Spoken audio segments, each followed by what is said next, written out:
c'est vraiment des palpitations, le cœur qui bat vraiment fort. Comme cette maladie, elle touche la moelle osseuse, les symptômes, ça peut être tout et n'importe quoi. Le manque de cellules va provoquer un rhume exagéré, une infection exagérée, une cicatrice qui ne guérit pas, exagérée. Et là, j'avais envie de tousser, et donc je suis allé aux toilettes, j'ai toussé, et là, c'était clairement du sang. Deux traitements, soit la greffe de moelle osseuse avec un membre de la famille ou un membre sur fichier international compatible à 100%, ou soit la chimio. Et pour la greffe, trouver quelqu'un de compatible, c'est ultra compliqué. Une chance sur 36 millions sur le fichier international. Moi, mes projets au lycée, c'était de chier bacla, comme on nous a dit en créole, donc arracher le diplôme, le bac, pour pouvoir partir à l'armée. Là, clairement, c'est demi-tour.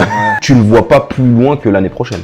Les gens, ils ont des vies qui partent en freestyle, sans maladie, juste parce qu'ils n'ont pas l'environnement en question. Donc moi, je suis peut-être malade, mais j'ai l'environnement, donc sois reconnaissant, quoi. Avoir un objectif, de dépasser de l'humeur de soi. Après, tu as la satisfaction personnelle, le sentiment d'accomplissement, ultra important. Mon biologiste, qui avait l'habitude de me faire une prise de sang depuis... et je lui ai dit, comment vous expliquez le fait que j'ai un niveau national en athlétisme avec des résultats comme ça? Il me dit, ça, tout ce que vous avez fait là, c'est au mental. Et du coup, je vais te poser la question, comment s'appelle cette maladie?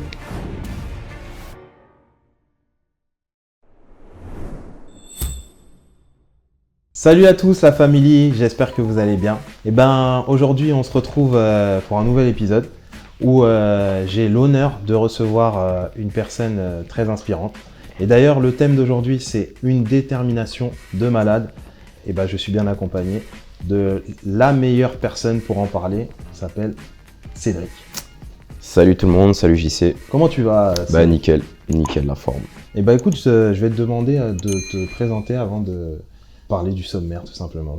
Bah moi c'est Cédric, j'ai 31 ans, je suis sportif haut niveau dans 2 sports, en rémission d'une maladie, on va en parler aussi pareillement. On va parler d'abord en effet de ton parcours, de ton enfance. On va également parler de la maladie qui t'a touché, cet épisode important de ta vie qui a fait l'homme qu'on va découvrir. Et également, j'aurais plein d'autres questions à te poser, mais pour l'instant, ça reste encore une petite surprise. Ok. Et dis-moi, donc toi, t'as grandi où? J'ai grandi principalement à Colombes, 92.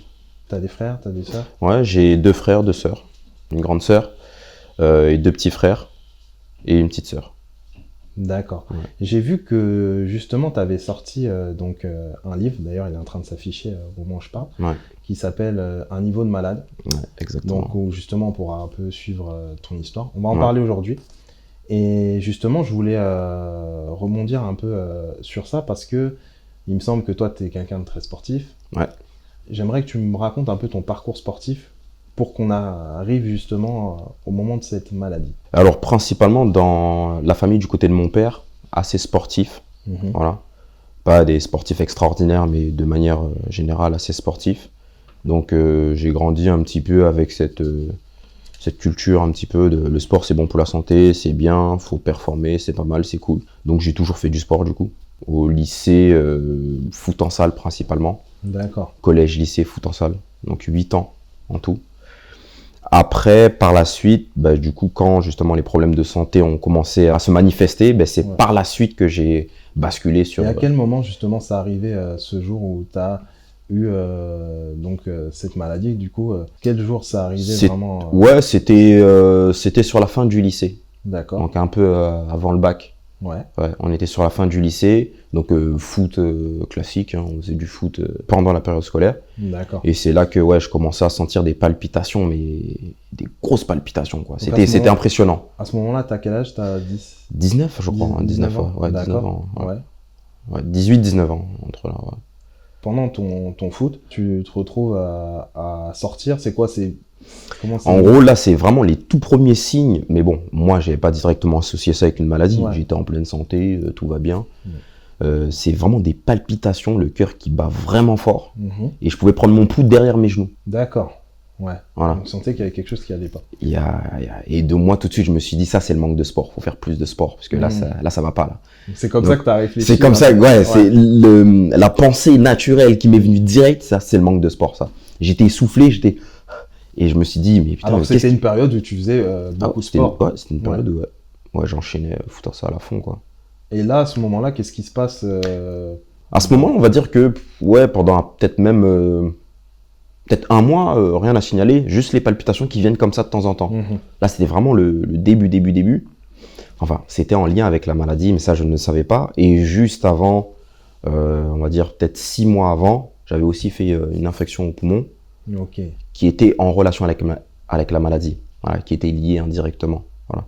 Et les symptômes, ils sont déclarés comment vraiment là où ce qui est traite, c'est ça. C'est parce que comme ça touche, cette maladie, elle touche la moelle osseuse, les symptômes, ça peut être tout et n'importe quoi. Parce qu'en gros, le manque de cellules va provoquer un rhume exagéré, une infection exagérée, une cicatrice qui ne guérit pas, exagérée. La cicatrice, elle reste fraîche, comme si tu venais de te la faire pendant 1 semaine, 2 semaines.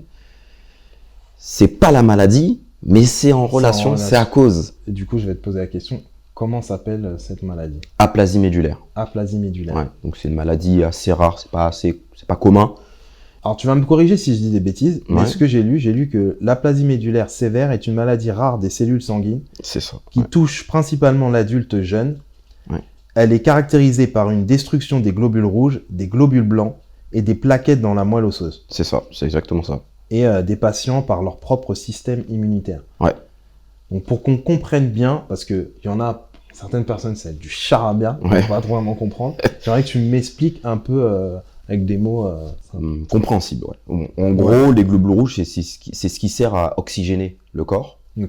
Donc s'il en manque, essoufflé, fatigué. Voilà, principalement c'est ça, essoufflé, fatigué, et le cœur bat plus, puisque il faut envoyer plus, voilà, parce qu'il en manque. Les plaquettes, donc c'est ce qui sert à cicatriser, donc voilà, faire arrêter le saignement, donc interne et externe. Voilà, donc les hémorragies, quand il y a une hémorragie, c'est les plaquettes qui vont faire que l'hémorragie se stoppe. Interne et externe, j'insiste là-dessus, parce que des fois on peut avoir des hémorragies, mais on n'est pas au courant, puisque c'est interne. Ah oui. Voilà, ça saigne, mais à l'intérieur, donc on ne sait pas. Et les globules blancs, donc ça c'est pour le système immunitaire, donc c'est les défenses immunitaires. Donc il en manque, infection, rhume, fièvre, à répétition. Donc ce qui est incroyable, ça veut dire que en gros les êtres humains qui n'ont pas cette maladie, ça veut dire que toutes ces défenses-là, on les a en gros en nous. C'est ça. Ah ouais. On a une chance. Carrément. Pour vraiment qu'on puisse se rendre compte, vraiment, c'est une chance déjà incroyable d'avoir toutes ces défenses-là. Ouais. J'avais regardé un documentaire qui parlait justement de nos défenses immunitaires et qui avait pris une bactérie lambda qui nous tuerait en moins de 2 heures si on n'avait pas de défense immunitaire. Wow. On l'a tous, cette bactérie. Elle est à l'intérieur de nous et elle se développe pas grâce à notre système immunitaire. Donc notre système immunitaire la contient constamment toute notre vie.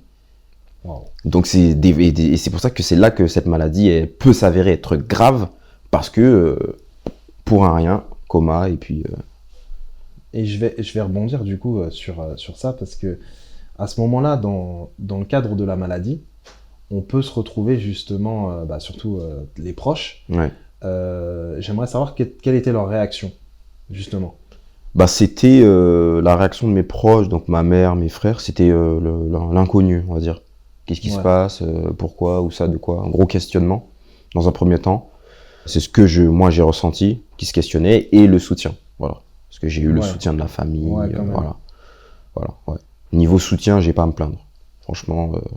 Parce que je crois que, si je dis pas de bêtises, tu crachais du sang. Ouais.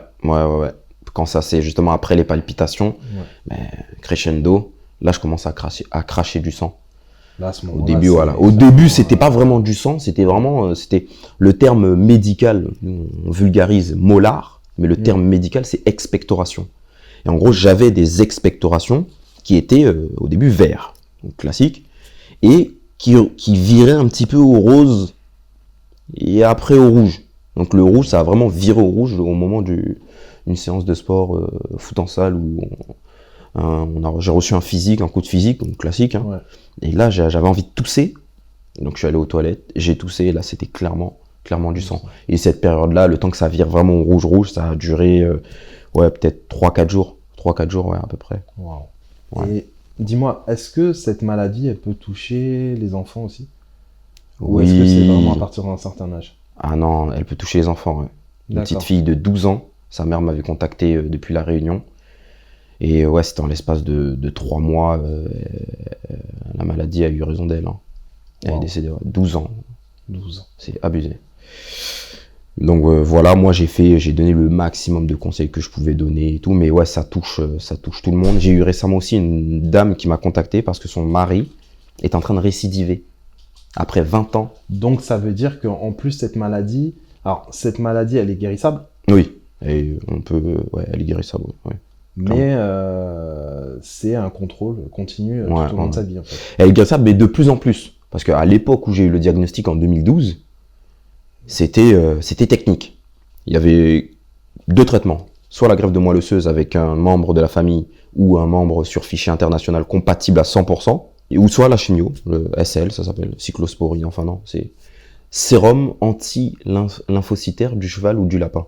Wow. Voilà. Donc en gros c'est une chimio en fait, c'est une chimio. D'accord. Voilà. Et en gros c'était soit ça, soit la greffe, mais pour la greffe trouver quelqu'un de compatible c'est ultra compliqué, une chance sur 36 millions sur le fichier international, et une chance sur 4 avec le frère et sœur du même père, même mère. D'accord. Donc c'est chaud. Mais justement, je me dis, toi qui es sportif, qui je pense avait, parce qu'on a tous des rêves, à ce moment-là, est-ce que ça a réduit un peu tes rêves à néant? Je sais que tu voulais te lancer justement dans l'armée. Est-ce que tu peux nous parler justement de cette période où vraiment, du coup... C'est vrai que moi, mes projets au lycée, c'était chez Bacla, qu'on nous a dit en créole, donc arracher le diplôme, le bac quoi, pour pouvoir partir à l'armée. Parce que ma mère voulait que j'ai un diplôme avant de m'engager. Donc je me suis dit, je prends mon diplôme, et voilà. Mais avec la maladie là, quand j'allais à l'hôpital, des séjours, c'était changement de programme, mais total, virement à 90 degrés. Voilà, projet, voilà, comme on dit, si tu veux faire marrer le Seigneur, dis-lui que ta vie va suivre ton plan. Et bien là, clairement, c'est demi-tour. Voilà, donc au moment même, c'est flou total. Tu ne vois pas plus loin que l'année prochaine. Tu te dis là, le focus c'est déjà comprendre ce que c'était que cette maladie, parce que moi, quand le médecin m'expliquait ce que c'était, même sur internet, c'était un petit peu gymnastique de trouver un article qui parlait bien de ça et tout. C'était vraiment un gros questionnement. On ne sait pas en fait. En plus, surtout, t'as personne dans ton entourage personne, que tu connais vraiment. Personne. J'avais pas quelqu'un pour discuter avec et lui dire alors c'est quoi cette maladie, qu'est-ce qui se passe en fait. Inconnu total. Donc dans ce cas-là, c'est vrai que les projets on n'y pense plus du tout. Les projets on n'y pense plus du tout. C'est par la suite, quand j'ai vu ce que c'était qu'un petit peu la maladie, quand j'ai pu questionner les médecins, mais interrogatoire les médecins. C'est là qu'on commence à comprendre vraiment ce que c'est, le protocole à suivre. Là, je me dis, l'armée, ça va être reporté. Je me suis dit ça. Je me suis dit le temps, parce que quand je suis sorti de l'hôpital, le traitement, je me suis dit, on va attendre pour l'armée. Parce que l'armée, c'est si tu grilles, on va dire ta cartouche, médicalement parlant, t'es grillé, mais presque à vie, quoi. Oui, parce qu'en fait, en gros, on va te juger inapte. C'est ça. D'accord. C'est ça. Et du coup, c'est ce qui s'est passé pour toi? Ben non, parce que je l'ai dissimulé. D'accord. Okay. Voilà. Je l'ai pas dit, j'ai pas dit. C'est incroyable parce que ça veut dire vraiment que t'étais conscient, alors que tu pouvais aussi mettre ta vie en danger, parce que si justement ils te mettent inapte, c'est parce qu'ils savent que voilà. Mais toi, t'avais cette détermination. C'est ça, ouais. Faire que. Par contre, j'avais vraiment en tête que je refusais de me dire que à cause de cette maladie, je ne peux pas.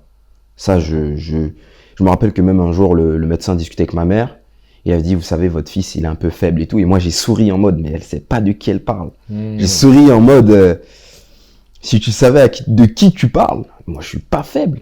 En fait, t'as toujours quoi. C'est marrant parce que ça veut dire que tu as toujours eu cette confiance en toi. Ouais. Qui voulait dire en gros que malgré la maladie, t'étais quand même.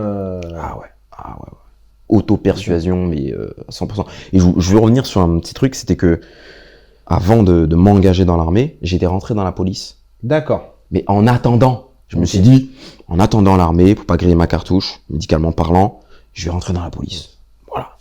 Histoire de... Voilà, le temps que mon traitement il diminue, le temps que je vais mieux, je vais rentrer dans la police. Normalement, c'est moins violent en termes de santé. Donc, je vais rentrer dans la police. J'ai fait 3 mois. J'ai annoncé que j'avais la maladie. À l'entrée, j'ai rien dit. Ouais. Après 3 mois, je l'ai dit et ils m'ont viré. Ah ouais. Ouais, cash. Ouais. Ouais, donc pour eux, c'était vraiment... Ouais. Que... Quand j'ai dit aplasie médulaire, je me rappelle, le médecin-chef à Nîmes, l'école de police de Nîmes, il m'a fait... Et quand je lui avais dit j'ai une aplasie médulaire et je l'ai pas dit à l'entrée, il m'a fait « Ah ouais !» Donc là, du coup, voilà, ils ont demandé aussi... Ils avaient essayé d'accéder au dossier médical, donc qui était à l'hôpital Victor Dupuy à Argenteuil. Ils n'avaient pas eu accès. Secret médical. Normal. Et après, ils m'ont demandé de ramener le dossier médical. Je l'ai ramené, ils m'ont dit, ok, c'est pas possible. Ouais. Waouh. Donc là, il y a l'armée, il ouais. y a la police. Il y a la police.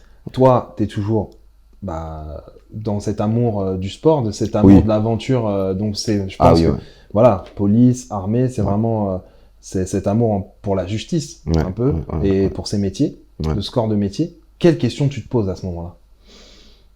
Qu'est-ce que je vais faire? Ouais, je me demandais, en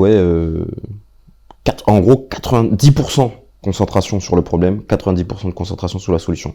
Le problème là est que mon médecin traitant me disait tout ce qui est les métiers de la sécurité, voilà, faut oublier. Moi, dans ma tête, je me disais non, il y a une solution. Faut chercher, il y a une solution. Quand je me suis fait virer de la police, je suis parti dans l'armée, j'ai rien dit.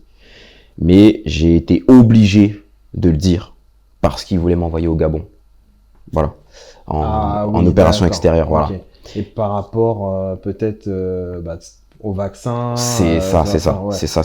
Donc du coup, bon, j'ai fait les vaccins, mais mon médecin, donc qui était docteur Alji Jacli, s'il voit cette vidéo, de l'hôpital d'Argenteuil, m'avait dit si tu vas en Afrique, c'est très très très dangereux. Mais vraiment.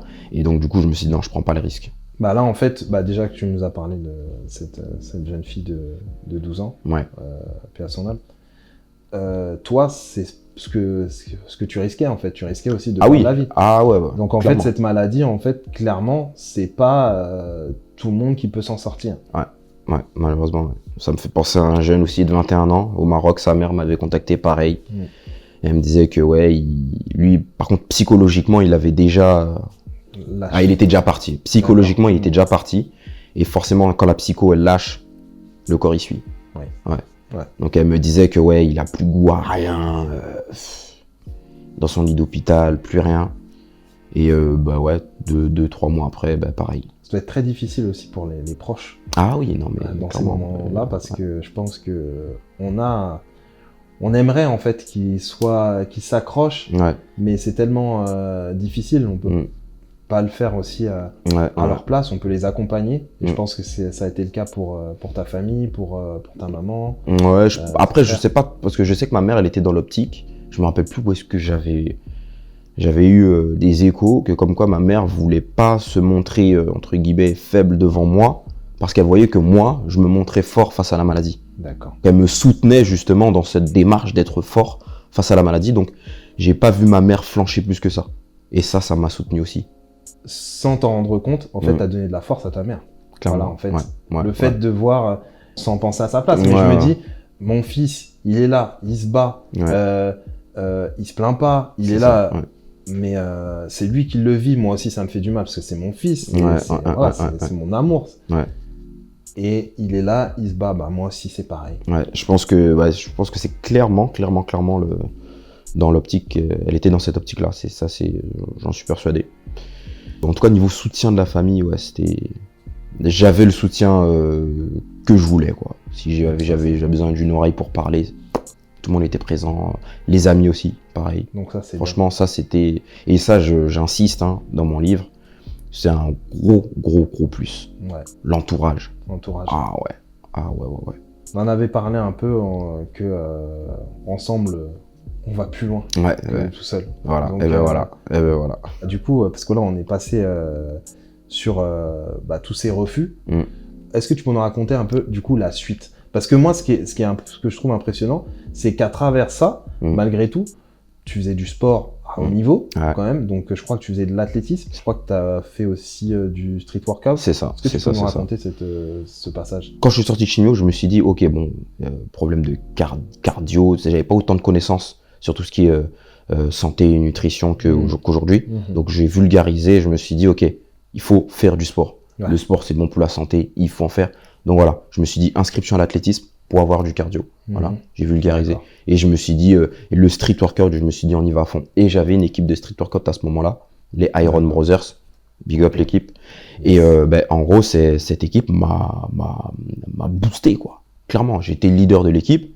Donc, ensemble, on va plus loin. Ça m'a énormément aidé. Et puis en plus, tu es avec des personnes qui partagent la même passion que toi. C'est ça, voilà. Vous êtes là pour vous épauler. Ça vous fortifie en fait. Ouais, clairement, ouais. Et puis souvent, j'oubliais que j'étais malade. Mais tellement t'es occupé dans ta vie à faire autre chose, t'oublies que t'es malade. Parfois, t'as quelques rappels, hein, au niveau du cardio, quand ça sport, voilà, au niveau de la fatigue et tout, des fois, t'as quelques rappels. Oh, mon gars, oublie pas que t'es malade. Mais sinon, de manière générale, des fois, j'oubliais que j'étais malade. Hein. Tes amis, ils étaient au courant? Oui, tout le monde est au courant. Tout le monde est au courant? Ouais, j'ai jamais caché. Ouais, ils étaient tous au courant et tout, ouais. Est-ce que t'avais, du coup, un traitement? Ouais. J'avais un médicament à prendre, le Néoral, ça s'appelait. Et je crois que ça coûtait 250 € la boîte et 2 boîtes par mois. Et en gros, je devais le prendre tous les 12 heures. Wow. Ouais. Une fois tous les 12 heures pendant 3 ans, je l'ai pris. Donc, directement, on a commencé après la chimio.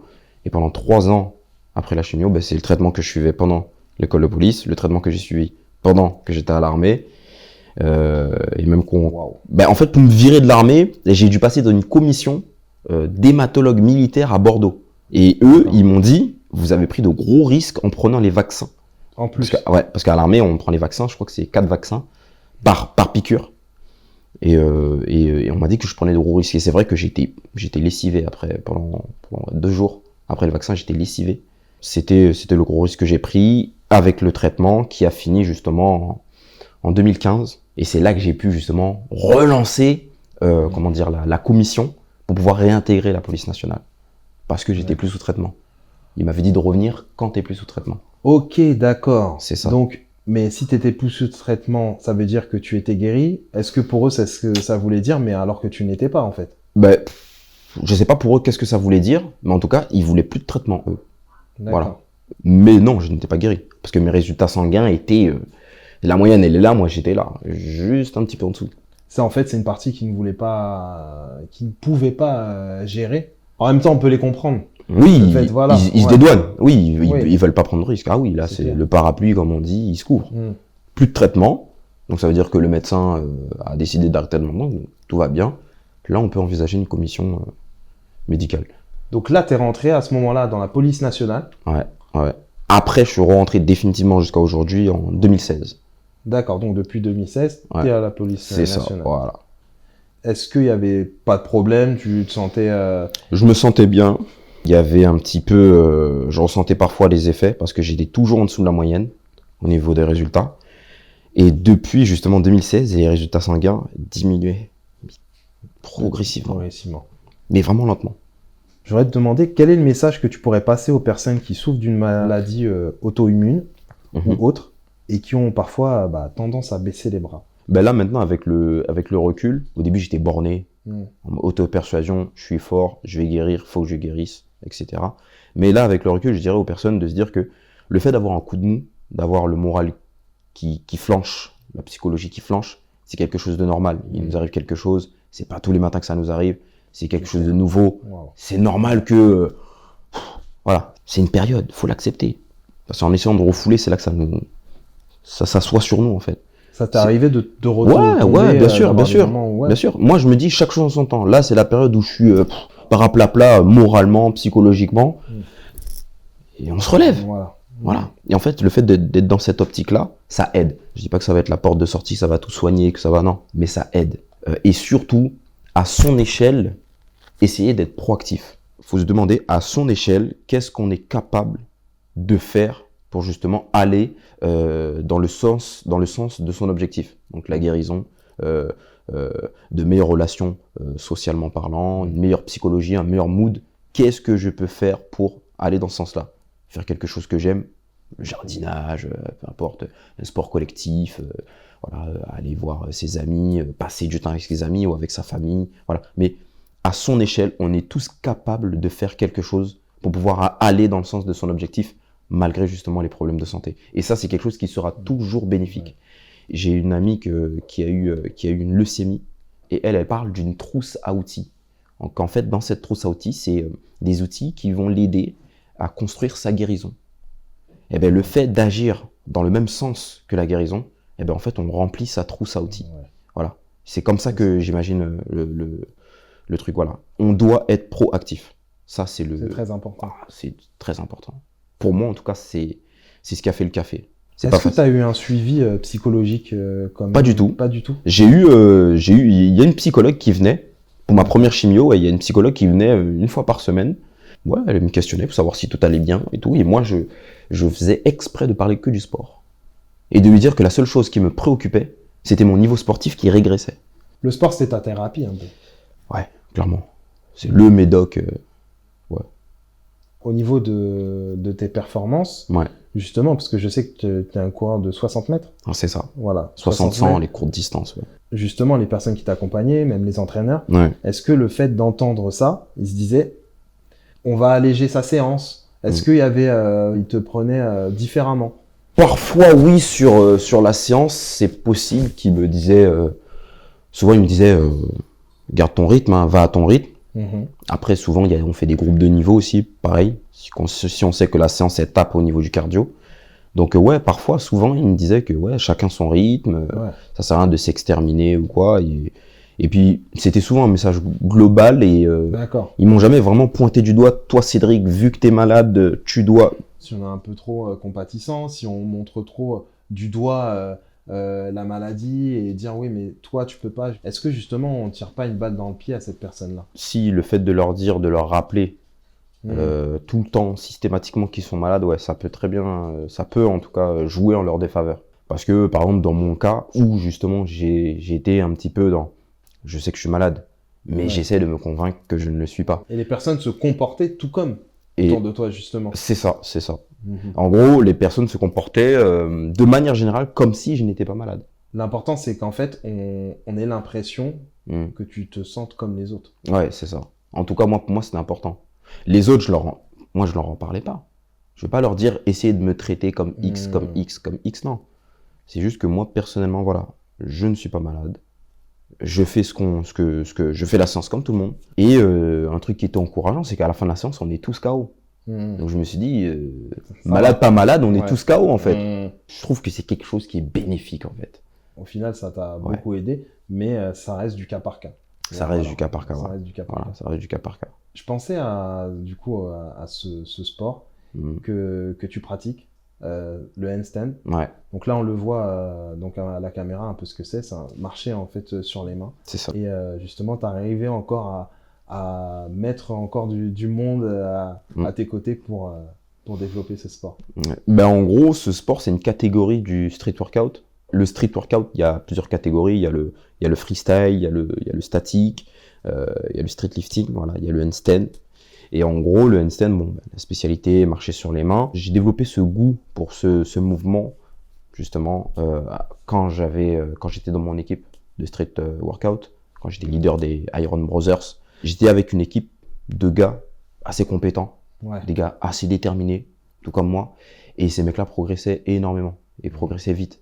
Donc du coup, moi, je voulais me démarquer en progressant plus dans le handstand. Okay. Donc je devais travailler à l'entraînement avec eux et chez moi. Voilà, dans l'ombre, comme on dit. Voilà. Et du coup, c'est ce qui fait que j'ai acquis un très bon niveau. Et souvent, voilà, j'ai été connu un petit peu pour justement mes performances en handstand. Ouais. Et ce qui est incroyable, c'est qu'il y a beaucoup de personnes qui ont fédéré à ce sport grâce à toi et qui sont mis dedans, parfois qui t'ont dépassé un petit peu. Ouais, sur certains, dans le handstand, sur certains aspects, clairement. Il y en a clairement qui m'ont dépassé. Ouais. Dans le handstand, voilà, on peut faire plusieurs choses.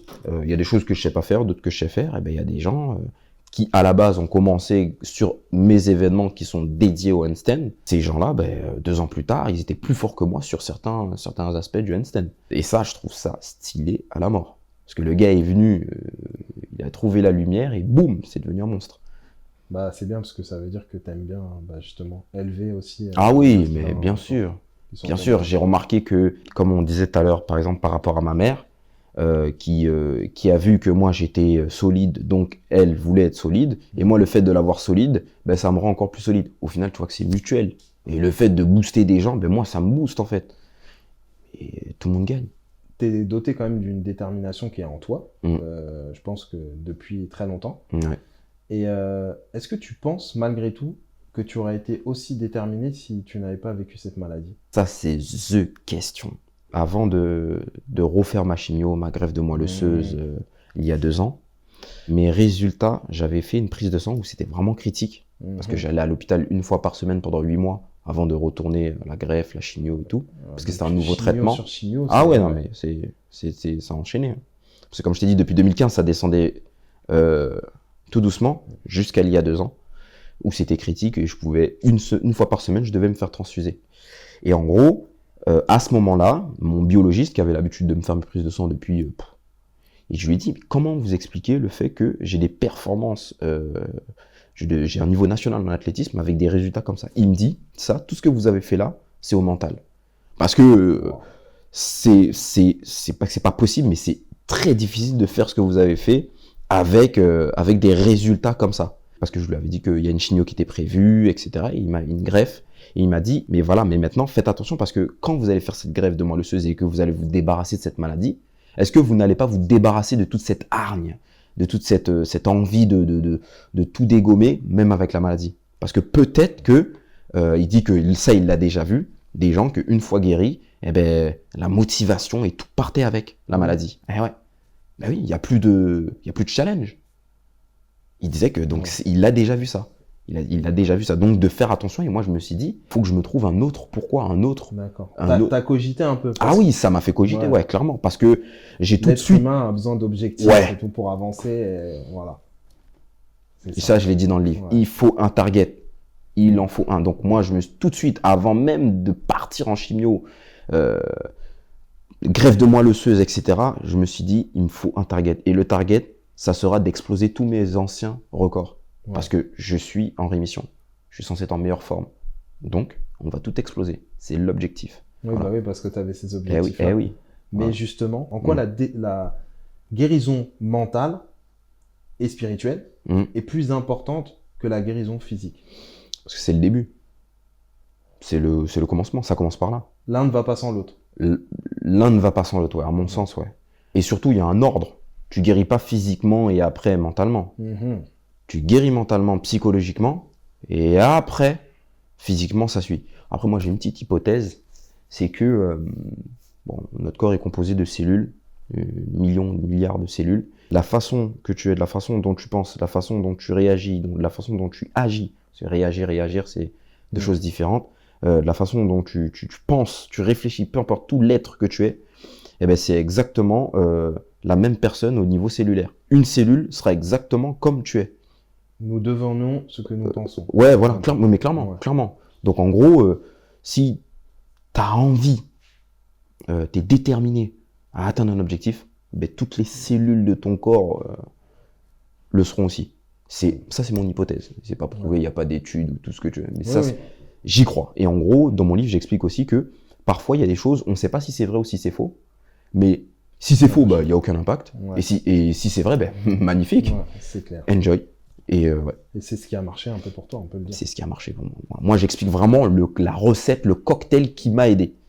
Après, je dis pas que ça marche pour tout le monde, voilà. Mais je partage un petit peu ce vécu, ce parcours et les choses qui me semblent être essentielles à cette guérison. Et même, je parle de guérison là, mais c'est même dans une vie la vie de tout le monde, monsieur et madame tout le monde, hein.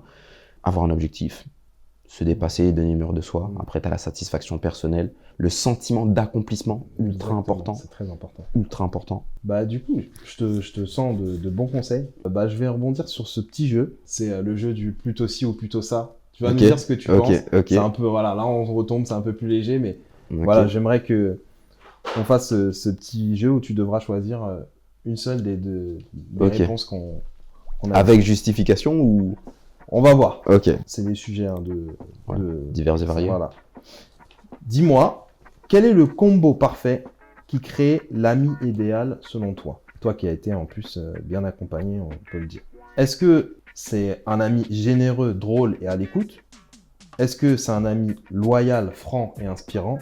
Ou est-ce que c'est encore mieux, un ami malhonnête, capricieux et insociable? Loyal, franc et inspirant. Pourquoi selon toi? La loyauté, c'est tu peux dormir sur tes deux oreilles. C'est très peu probable que ton ami te trahisse dans tout domaine de la vie. Donc la loyauté, ça c'est quelque chose qui... à fond. C'était la loyauté, quoi d'autre? Loyal, franc. Franc, ouais, franc. Faut dire les choses telles quelles. Voilà. Après, en tout cas selon moi, parce que je sais que la franchise, voilà, ça peut parfois gêner certaines personnes, parce que la franchise est accompagnée de certains mots et les gens restent sur les mots, mais ils regardent pas le fond du message. Alors que c'était vraiment pour nous aider. Voilà, et moi je me focus énormément sur le fond du message. Donc parfois même, ça m'est arrivé de répondre correctement à des personnes qui ont été vulgaires envers moi. Alors que toi, tu le disais mais parce que moi, je comprenais le fond du message. Ouais. Ok, les paroles sont là, mais le fond du message était que, je sais pas moi, fais attention, ou tu as mal fait. Tout simplement, c'était ça le fond du message. C'est ça, voilà.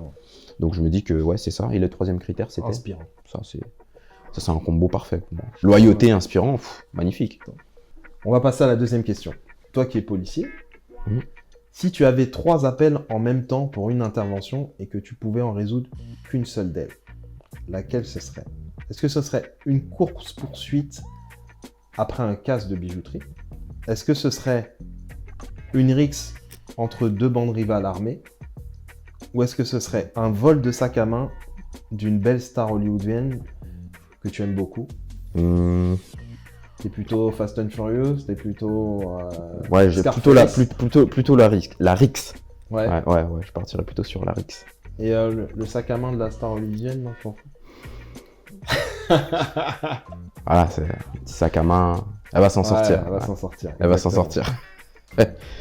Troisième question. En matière de relations amoureuses, à ton avis, quel type de femme les hommes pourraient-ils préférer à leur côté? Soit une femme d'affaires indépendante qui gagne plus qu'eux et qui priorise leur carrière, ou une femme au foyer qui dépend financièrement d'eux, mais qui place leur relation en priorité.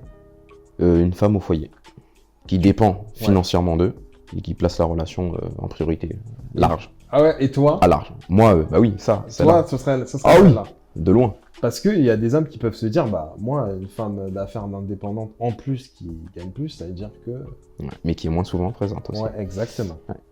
Très focus sur ses vies. Pour qu'on remette les choses dans le contexte, c'est une question. Hein. Oui, bien sûr. Voilà. On a vraiment fait les deux extrêmes pour que ce soit compliqué un peu à répondre. Ok, ouais. Dernière question, la 4e. Si Dieu provoque un miracle sur ta vie, lequel choisirais-tu entre les deux? Être multimillionnaire et ne jamais manquer de rien financièrement, ou être heureux et vivre le bonheur absolu à chaque moment de ta vie. C'est-à-dire que t'en as un, tu seras dans le bonheur total, mais on ne te parle pas d'oseille. Mais par contre, de l'autre côté, financièrement, t'es bien. C'est compliqué, ça. C'est compliqué. Ah, ça, c'est compliqué. Je pense que je choisirais le bonheur. Parce que le bonheur, il n'y a pas de... C'est à l'infini. Ouais, c'est ça aussi, et c'est surtout que je serais comblé. Il y a des personnes qui ont beaucoup d'argent qui ne sont pas comblées. Exactement. Donc je pense que je choisirais le bonheur. Après, je me suis dit aussi, parce que avec beaucoup d'argent, je sais comment faire en sorte, entre guillemets, d'être comblé.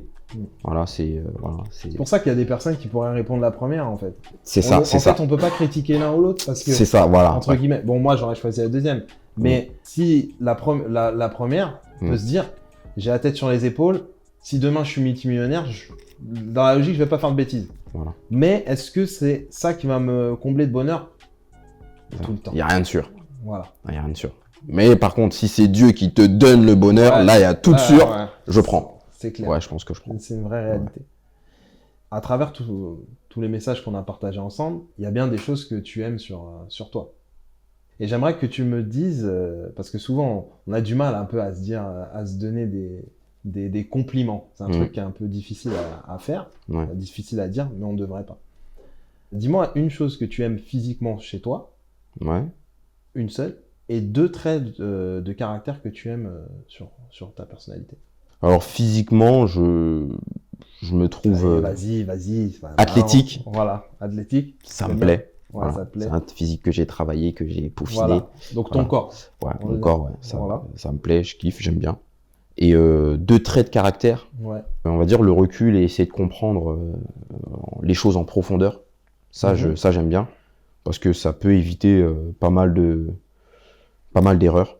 Donc ça, c'est un trait de caractère que j'aime bien et que j'essaye souvent Et l'analyse un peu. J'aime bien analyser, me remettre en question et analyser un petit peu. La remise en question. Ouais. Je pense que voilà, si on arrive vraiment à me prouver par A plus B que j'ai tort, j'aurais pas du mal à dire ah merde, ok. Mais du coup, comment essayer de comprendre déjà pourquoi j'ai fait cette erreur, essayer de comprendre le pourquoi du comment, tout simplement. Je pense que ça, c'est des traits de caractère que tu apprécies. Ouais, que j'apprécie, ouais. Parce que ça évite pas mal de problèmes. Après, c'est une technique de manipulation aussi. Reconnaître ses torts le plus rapidement, c'est une technique de manipulation. un petit peu manipulateur, mais tout le monde, on est tous manipulateurs. On va pas dire tout le monde, on va dire déjà toi, tu assumes que tu es un peu manipulateur. Un petit peu, ouais. Mais bon, on le dit avec beaucoup de traits d'humour. Bah écoute, on va voir si c'est ce qui revient sur toi. On a demandé à peut-être des personnes que tu connais, je sais pas. C'est ce qu'ils aimaient chez toi. Okay. Du coup, on va découvrir un petit peu tout de suite. Moi, Cédric, je le décrirais comme quelqu'un d'obstiné. Pour moi, c'est une force de la nature. Ça a toujours été un exemple. Et la maladie, ouais, ça a été un petit obstacle, mais qui, pour ma part, il a réussi à surmonter vu ses records et vu ses performances. Je pense que n'importe quelle personne pourrait remarquer chez lui, c'est qu'il abandonne jamais, comme on a pu le voir à travers sa maladie. C'est quelqu'un qui a l'esprit consciencieux. C'est aussi quelqu'un de très fiable. On peut toujours compter sur lui. Très curieux, très déterminé, parce que après la 3e, il voulait aller à l'armée. Il voulait que ça, il voulait aller à l'armée.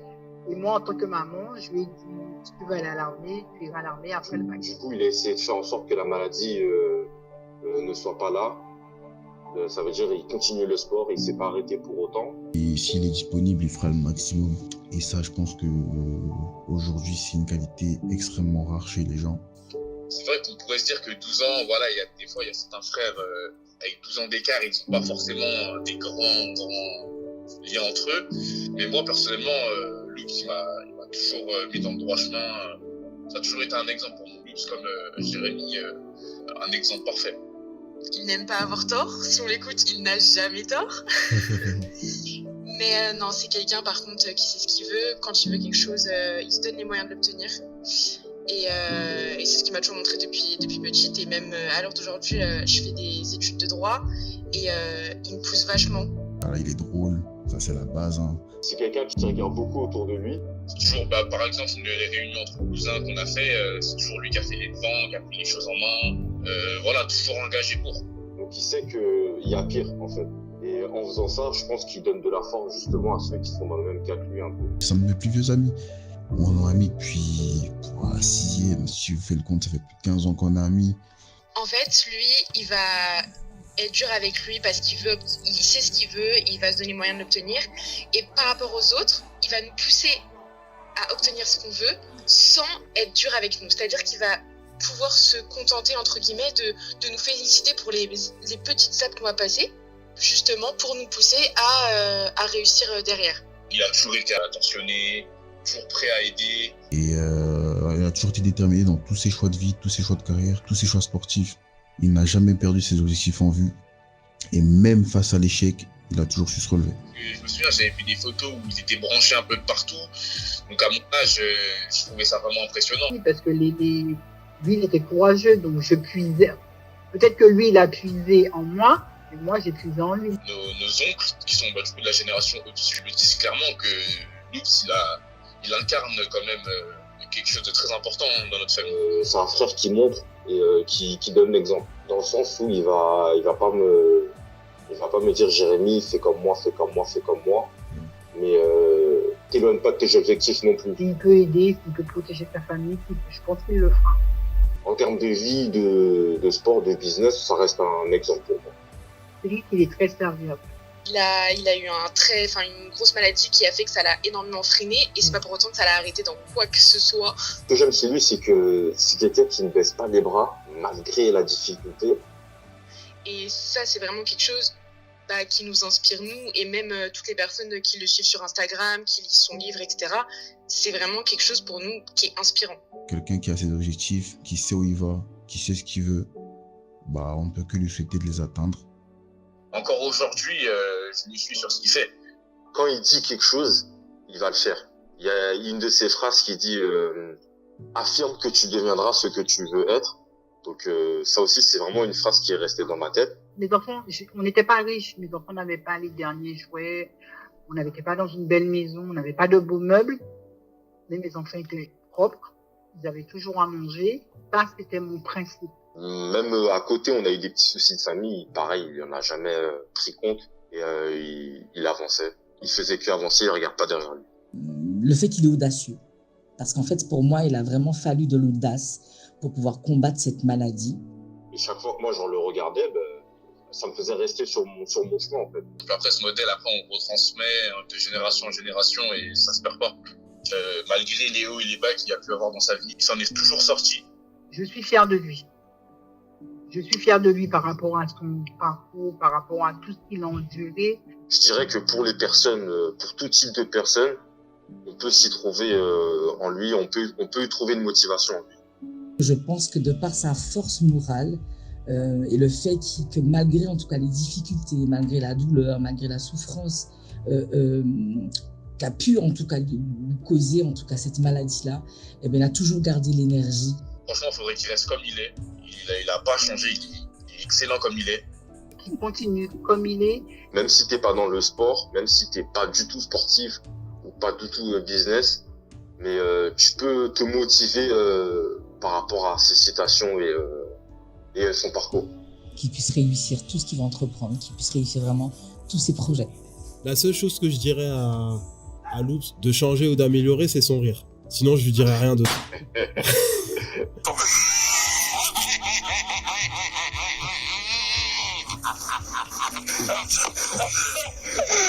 Et encore, je crois que en termes de rire, toi aussi, t'es pas mal. Ah ouais, je suis juste derrière, en fait. Qu'il continue à être aussi fort qu'il est, qu'il apporte du réconfort aux autres. Si lui, il a réussi alors qu'il était malade, pourquoi nous, on ne pourrait pas y arriver? Même notre grand-mère l'a dit elle-même que Loops, c'était quand même, on va dire, le centre des choses. Marraine te dit vraiment de continuer dans la voie, en tout cas, que tu as commencé. Il doit pas lâcher, il doit continuer ce qu'il a déjà réussi à faire jusque-là. Franchement, on l'aime comme ça et il faut pas qu'il change. Je l'aime de tout mon cœur et c'est vraiment quelqu'un que je vais suivre jusqu'à. Chaque fois, j'en parle à mes amis. Là, j'ai une fille, je vais lui en parler, j'en parlerai à tout type de personnes. Moi, le don, moi, le ce, si c'était à refaire, je le referais sans hésiter. Ça, vraiment, j'ai jamais hésité, jamais douté. Je le referai le nombre de fois qu'il faudra. Et que, voilà, je lui souhaite que le meilleur. Et il sait très bien que je l'aime plus que tout. Et voilà. C'est mon fils. Bah oui, je l'aime.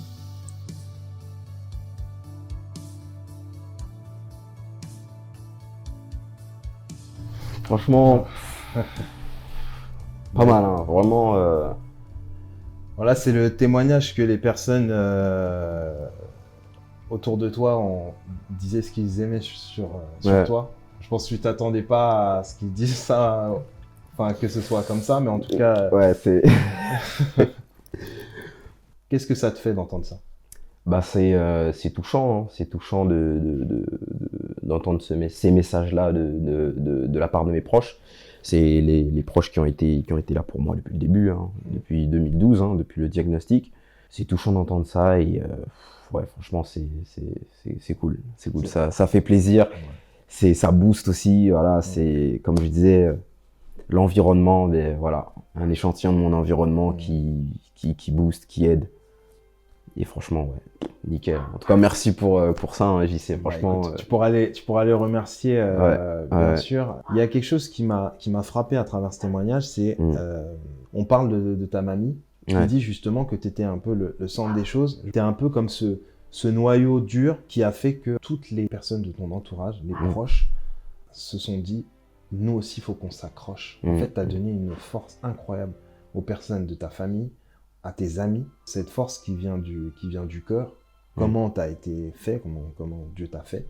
En fait, tu as permis à une famille de t'élever. En fait, tu avais ça en toi, et en fait, tu as été une guérison autour de toi. Donc, je pense que voilà, c'est un beau message. C'est une bonne réalité franchement, de toi. Franchement, ouais, top. Ça booste, en tout cas, des messages comme ça venant de toute la famille et tout. Ça booste à la mort. Tu peux y aller, là. Ça fait du bien. Franchement, ouais, ça fait du bien. Le soutien, l'encouragement, et puis, franchement, ouais. J'aimerais que tu me dises qui a été la personne qui a été compatible avec toi pour le don de moelle osseuse. Ma sœur. Incroyable. Ouais, incroyable. En gros, elle a été compatible à 50%, d'où le nouveau traitement. Parce que c'est un nouveau traitement. Et maintenant, quand tu es compatible à 50%, on peut te greffer. Parce qu'ils ont un nouveau type de chimiothérapie qui est ultra violent et justement qui arrive à contenir les violences que la moelle osseuse, la nouvelle moelle compatible à 50% peut faire. Et en gros, ma petite sœur, elle était compatible et puis c'est elle qui est venue donner sa moelle. Voilà, c'est elle qui a acté, qui était volontaire. Et ça, franchement, voilà. Donc j'ai une partie de ma sœur en moi. Cette énergie-là que j'ai là, c'est ma sœur qui me l'a prêtée. Il faut que j'en fasse bon usage. L'amour fraternel, ça, c'est vraiment le cas de ta vie. Et aujourd'hui, on peut dire que tu es guéri à 99%. On peut dire ça. On dit guéri à partir de 5 ans post-greffe. On peut dire guéri. Mais il y a un très très faible pourcentage de récidive parce qu'en gros, là actuellement, c'est la moelle de ma sœur qui est présente à 99,9%. Et à 0,1% de ma moelle. Donc ma moelle est encore là à 0,1%. Et sur 20 ans, elle peut prendre le dessus. 1%, 2%, et ainsi de suite. Et si cette même moelle, ma moelle est encore malade, je peux potentiellement, mais ça n'arrivera pas. Ouais, ça n'arrivera pas. Vu la puissance là, c'est incroyable. La puissance, on peut dire même de la famille. Mais... Ouais, la puissance, l'environnement, tout ça, franchement. Il y a tout pour aller de l'avant. Et qu'est-ce qui montre justement ce bel esprit de famille au final? Parce que c'est pas tout le monde qui va être entouré. Il y a des personnes qui vont avoir des difficultés au niveau de l'entente et tout dans leur famille. À quel point ça a été une force aussi pour toi, le fait d'avoir cet entourage? Je me disais et je me rendais compte que c'est pas tout le monde qui avait cette chance. Et le fait de voir que j'ai ça, lui ne l'a pas, en fait, faut être reconnaissant en fait. La gratitude, se dire même dans mon malheur, j'ai de la chance. Et c'est ça qui m'a dit, contente-toi de cet environnement qui est déjà énorme, que les autres n'ont pas. Et mon gars, fonce. Voilà, parfois, faut se manger un certain mur pour se rendre compte de certaines choses. Et moi, le fait je me suis rendu compte de cet entourage-là, justement, quand c'était compliqué. Et j'ai vu aussi que c'est pas tout le monde qui ont des gens, ils ont des vies qui partent en freestyle, sans maladie, juste parce qu'ils n'ont pas l'environnement en question. Donc moi, je suis peut-être malade, mais j'ai l'environnement. Donc, sois reconnaissant, quoi. C'est réel. Et en dehors de la maladie, qu'est-ce que tu ne voudrais pas que ton enfant vive à l'enfance et aussi dans la vie adulte? L'abondance et la facilité. D'accord. Ça, je veux surtout pas qu'il vive dans l'abondance et la facilité. Ça, c'est le maître mot de l'éducation que je compte lui donner. Voilà. D'accord. Que la valeur des choses, que quand on veut quelque chose, il faut le mériter, il faut aller le chercher, et que c'est pas parce qu'on veut quelque chose qu'on l'aura. Voilà. Que parfois c'est difficile, très difficile. Voilà, c'est ça, c'est des valeurs que je veux lui inculquer, et pour que après lui-même construise sa vie, construise sa personne, qu'il fasse son chemin, quoi. Ça a un côté destructeur justement d'être dans l'abondance, dans la facilité. Oui. Parfois, on ne se rend pas compte de certaines choses. Ça peut nous affaiblir. Ça peut, bien sûr. Parce qu'une personne qui a toujours eu ce qu'elle voulait, le jour où tu lui retires un petit truc bidon, c'est un gros problème. Ouais. Pourtant, c'était que dalle. Mais quelqu'un qui n'a jamais rien eu et qui, demain, a beaucoup de choses, aura conscience de la valeur de ces choses-là. Tu lui retires un truc, il va se dire, en tout cas, j'ai ça. Il me reste ça. Voilà, il va se satisfaire. Il aura plus de facilité à se satisfaire de ce qu'il a que quelqu'un qui a toujours tout eu. C'est ça. Mais c'est pour ça qu'il ne faut pas oublier aussi d'où on vient. Et c'est toujours du cas par cas. C'est tellement tous différents. C'est ça. Après, voilà, comme tu dis, voilà, j'insiste là-dessus. C'est du cas par cas parce qu'il y a des personnes qui ont toujours eu beaucoup, mais qui ont quand même conscience de ces choses-là. C'est pour ça que je me suis toujours dit que le jour où je vois, j'acte que mon fils a conscience de la valeur des choses, a conscience de la dureté, du labeur, hein, l'huile de coude. Le jour où je vois qu'il a conscience de ça, alors là, mais je l'aiderai à fond, quoi. Tout travail mérite salaire. Ouais, voilà. Si je vois qu'il bosse ou quoi, ben la feu, je vais l'accompagner, je vais le soutenir à fond. Mais si je vois qu'il est dans l'attente, papa est là, papa va, ah non mon gars, ah clairement pas, Ouais, l'abondance, ouais, et la facilité, ça c'est les deux choses que je veux épargner à mon fils, ouais. Avant qu'on se quitte, j'ai une dernière question à te poser. Admettons que nous soyons dans un monde temporel et que tu rencontrais le Cédric avec 10 ans de plus. Quelle est la première chose que tu lui demanderais? Donc le Cédric à 41 ans. 41 ans. Bel âge. Ouais. Parce que je m'en rapproche. Une seule question. Parce que moi, c'est... On va au resto et... Ah ouais, là t'étales tout. Là c'est bloc-notes, alors. Non, sérieusement, je lui demanderais, est-ce qu'actuellement je suis sur la bonne voie? Voilà. Parce que là actuellement, j'ai pas mal de projets. Et j'aimerais savoir, est-ce que je suis sur la bonne voie? Avec un oui ou un non. Parce que du coup, je lui poserais un petit peu le oui ou non. Il n'y a pas de oui ou non. Voilà. Si je le mettrais un petit peu en difficulté aussi. Mais ouais. C'est toujours important. C'est ce que je lui demanderais. Est-ce que je suis sur la bonne voie? Est-ce que tout ce que je fais actuellement, tout ce que j'entreprends, tout ce que j'envisage de faire, c'est le bon chemin? Les objectifs des êtres humains, c'est très important. C'est très important d'avoir un objectif. Ouais. J'en parle, hein. Il y a une étude dans ce livre-là. Pour les gens qui achèteront le livre, vous verrez une étude très bien faite. N'hésitez pas, parce que c'est très important. Si vraiment vous voulez être inspiré, vraiment c'est un livre très inspirant. Un niveau de malade. Vous pouvez le commander sur Amazon. Vraiment, je vous encourage. Vraiment, ça va. Il y a même beaucoup de phrases inspirantes que tu as repris, des phrases inspirantes qui viennent de toi aussi d'ailleurs. Donc chapeau aussi, parce que c'est réellement très instructif. Ça nous aide tout simplement, parce que pour beaucoup, on a besoin d'être aidé, on a besoin d'être poussé, d'avancer. C'est ça qu'on a besoin pour nous. Clairement.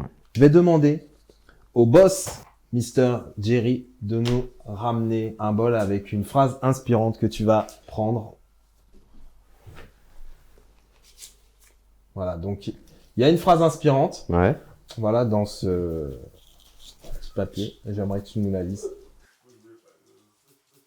Apprends à écrire tes blessures dans le sable et à graver tes joies dans la pierre. Qu'est-ce que tu comprends de cette phrase? Ouais, clairement. Très impactant. Ouais, très impactant. C'est surtout, comme j'ai dit, qu'on va dans le fond des choses, on essaie vraiment de comprendre les choses. C'est là que ça nous met dans un état de réflexion. Parfois, des petites phrases comme ça peuvent te faire méditer toute une journée, quoi. Ça. Et ça, je pense que ça sera ma phrase de la journée. Et puis, je pense que je vais méditer pas mal là-dessus, quoi. Les blessures, certes, c'est quelque chose, mais ça doit vous construire. Ouais. Pour vraiment que vous soyez vraiment forgé, fortifié. Et garder le plus important, les joies, quoi. La joie, exactement. Et on vous remercie, j'espère que ça vous a plu. Vous pouvez nous suivre sur Instagram, YouTube, Spotify également. Donc surtout, n'hésitez pas, il y a tout qui s'affiche au moment où je suis en train de vous parler. Allez liker, vous verrez aussi les histoires de Lohan, de Yannick, avec également la petite vidéo de Cédric aujourd'hui. Et voilà. Qu'est-ce qu'on peut souhaiter pour la suite? Une bonne continuation. Hein. Et voilà. À tout le monde. Hein. Exactement. Et je te remercie infiniment. Merci à toi, JC. C'est un honneur de te recevoir. Et on souhaite en tout cas, c'était un plaisir. Nickel. Plaisir partagé.